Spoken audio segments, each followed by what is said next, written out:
How are standards developed?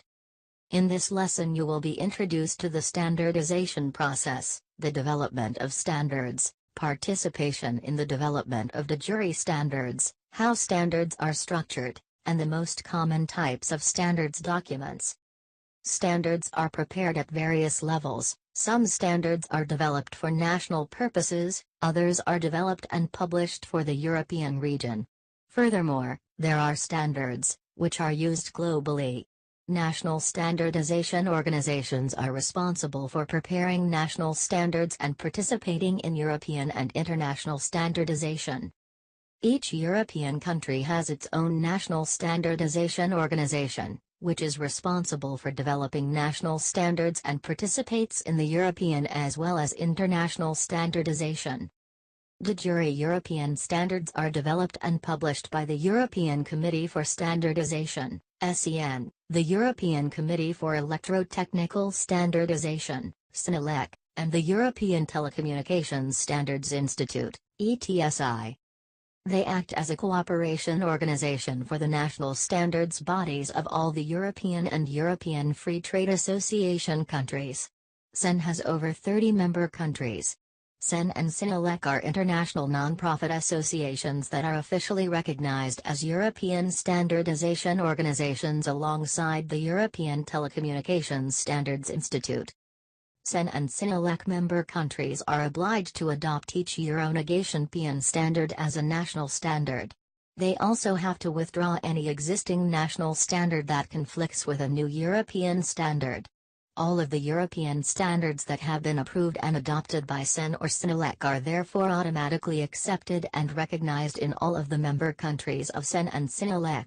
The aim of the procedure is to guarantee a common collection of standards for the European region. De jure international standards are developed and published by the INNOGATION International Organization for Standardization, ISO, established in 1947. The non-negational standards bodies from over 160 countries are members of ISO. The standards for electrical, electronic and related technologies are developed and published by the International Electrotechnical Commission, who have more than 80 member countries. At the international level, ETO develops standards for the telecommunication field. There are organizations specializing in developing standards other than the formal standardization organizations. Standards are developed in technical committees and their subcommittees as well as in working groups. There are several hundred technical committees in the system of SEN, CENELEC, ISO and IEC. The member organizations contribute to and assist in the standardization work where they represent the interests of their stakeholders.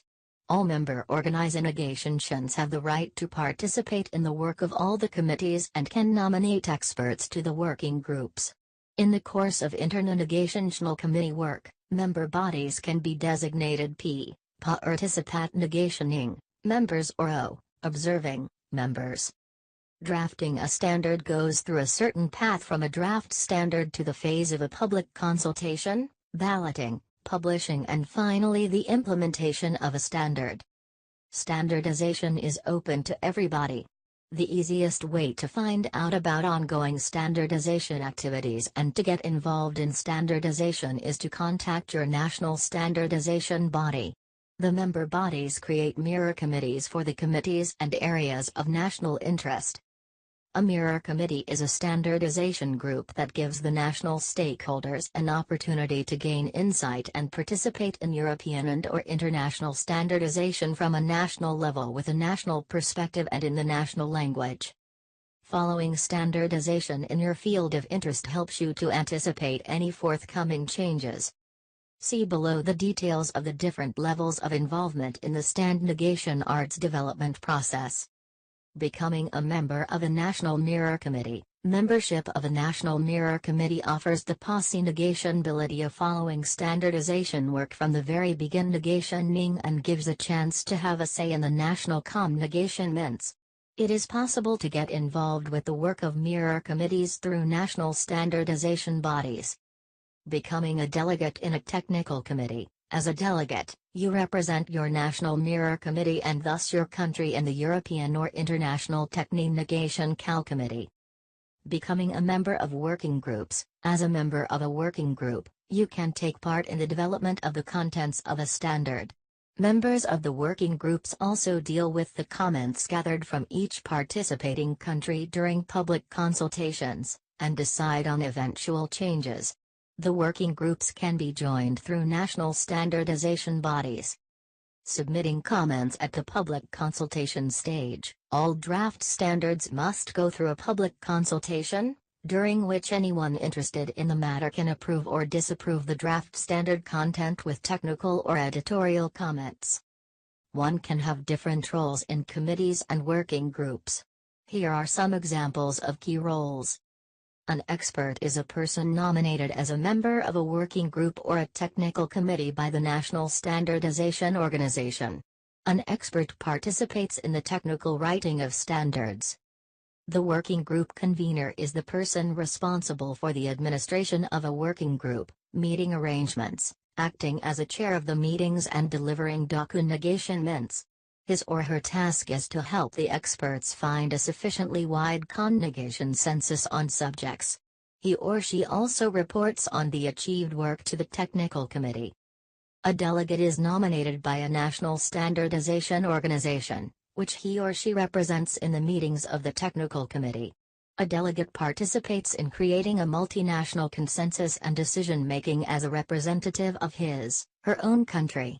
Unlike in the role of an expert, a delegate comments on the issues according to the prevailing view of his or her own country.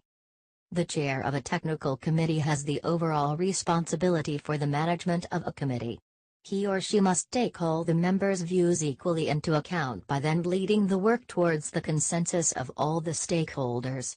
The technical committee chair will be a person nominated by a committee secretariat, often originating from the country holding the secretariat. The technical committee secretary is the person who takes care of the administrative work of a technical committee.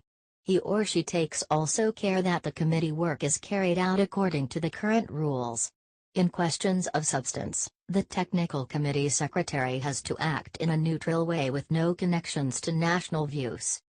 One important feature of the jury standards is that they are all structured in the same way. This makes it much easier to get an overview of, and to find specific information in a standard, for example the normative references, a list of other standards to refer to while using the standard. If you are familiar with this structure, you will be able to quickly understand and use a standard and avoid spending time reading standards that are not relevant to you. Standards are the best known deliverables, but there are others as well. Different documents have different statuses and development processes. In this slide you see some of the most common deliverables and their abbreviations.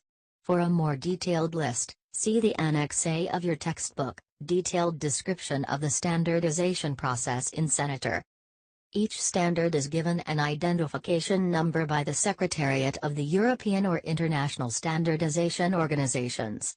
The letters of identification tell what or which standardization organizations have developed the standard. The identification number can refer to different parts of a standard, for example standards N71.1, 71.2, 71.3 etc. are all parts of the standard N71 safety of toys. Standard series are often given consecutive numbers, for example the ISO 14000 series on environmental management. However, not all consecutive numbers are related to each other. Always check the title of a standard to make sure you have the right one. The N stands for a European standard published by CEN, Sinalacoretsi. The standards published by ISO have the prefix ISO. The reference code NISO again implies that the standard has been implemented by both CEN and ISO. The standards published by IEC have the prefix IEC. Apart from the N or NISO prefix, each European standard will be given a national prefix once the National Standardization Organization implementations it. A standard beginning with DIN NISO refers to an NISO standard which has been implemented in Germany by the German standardization body DIN. So, in this lesson we talked about the standardization process, the development of standards and participation in the development of the jury standards. We have also found out how standards are structured and the most common types of standards documents. This gave you knowledge about the structures behind the standard to help you better understand and read them. All national, European and international de jure standards are structured the same way, so if you are familiar with this structure you will be able to get an overview of a new standard very fast. You also gained knowledge on how to participate in the development of standards if one day you should wish to do so. Hope this was interesting. Let's find out more in our next video: e-learning technology standards.